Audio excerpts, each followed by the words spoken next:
I never had the expectations of what I've done, but you always want more as an athlete. You always want to do better. Lee Carter doesn't do things at half speed. He picked up a tennis racket for the first time in 2003, but just 4 years later, Lee was a Canadian wheelchair champion in singles and doubles, and his quick surge to the top of the national rankings earned him a trip to Beijing for the 2008 Paralympics. But after winning his third straight nationals in November, Lee is contemplating an extended break from competitive tennis. As much as I love playing tennis, I love competing. I think it's time just to step back and doing a different stage in my life now. Yeah. Lee reached a world high ranking of 16 in 2008, but it's the personal reward the sport has given him that is most important to Lee. He says tennis has been pivotal to putting his life in the right direction, following a workplace accident at CP Rail in 1996.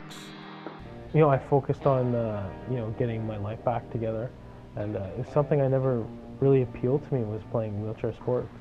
But when I came out, I was just, like I said, I fell in love with tennis, and it was probably the best thing that's happened to me.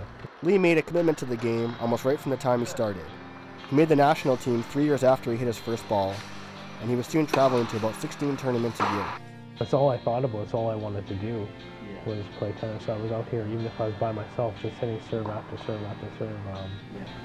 I put a lot of time and dedication into tennis. Jared Connell has coached Lee since 2007. He says Lee became the top player in Canada because of his perseverance. Came in with great work ethic. He was willing to try whatever was given to him. And he really stuck to a plan, and he worked at. He's very professional in what he does. And off the court, Jared says Lee is just as conscientious. One of the nicest people I've ever known.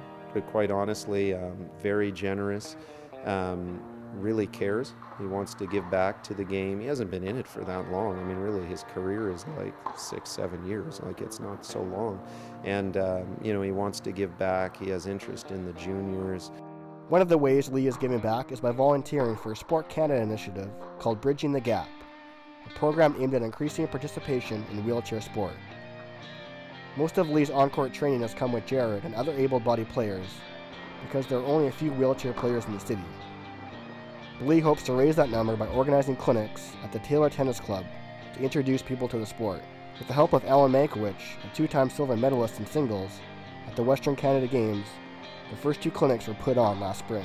And Alan says the new players have the perfect role model to look up to. Yeah, for sure. When you see a guy like Lee who's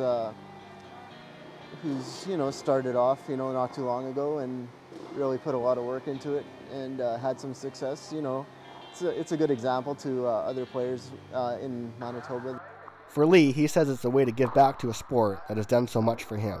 If I can get one kid out there and introduce him to playing tennis and him either playing competitively or playing recreationally, sure, that would definitely put a smile on my face. And Tennis Manitoba President Jim Milliken says Lee's involvement as a board member will also give wheelchair tennis a boost. I think he's going to be a terrific role model as he goes out into the community and talks to other people that aren't currently playing tennis who are in wheelchairs and makes them aware of what the sport can bring to their lives. As for his tennis, Lee has already scaled back with his first child on the way, and he's unsure if he'll be able to continue with the national team next year. Either way, Lee Carter has left a legacy on the sport. He is just the 3rd male player to three-peat at the Canadian Wheelchair Championships. Sean Grassi, Live at 5.